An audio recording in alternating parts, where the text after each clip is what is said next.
It was one of my teachers. He was also like a school bus driver, always hating on me, always had something to say to me. And we sitting in the back of the bus. Ruckus started, just kids being kids. That same bus driver was like, hey, man, hey, get off the bus, man. We ain't trying to hear all that noise. I'm like, me? Like, all right.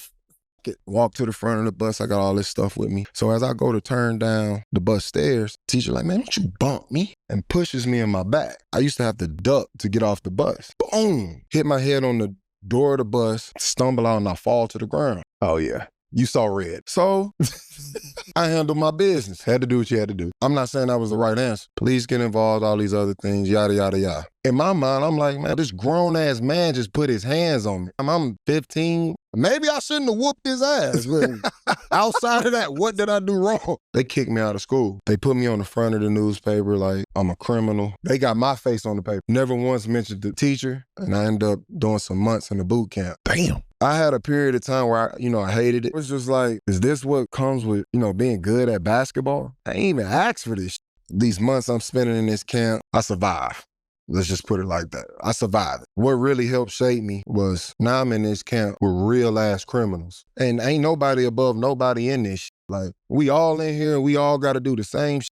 Shout out to my dog, Scoop, man. I hope all is well. But, man, this dude just talked to me one day. It was a guy that was in there, and he like, man, I wish I could have your talent, bro. I've seen you on the front of the paper, bro. You damn near a celebrity. What you doing in here, bro? I'm like, this dude, right, bro. That also helped put a lot of things in perspective for me. So then I kind of get back to that point where it's just like, man, this shit ain't me. And shout out to the first sergeant.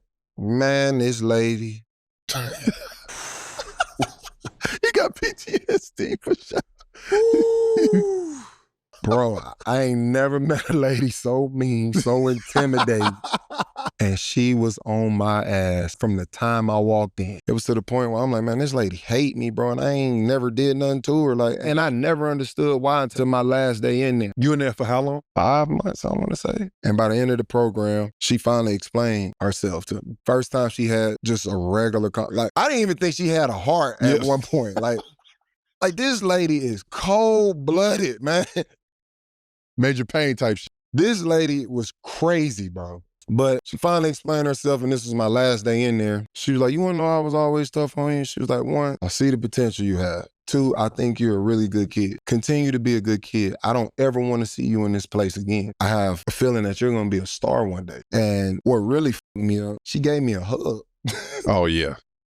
You done gave me hell for 5 months. Bro, I'm like, man, what is happening, bro? And it was such an emotional moment for me to the point where I dropped a tear, bro. I'm just like, oh, shit.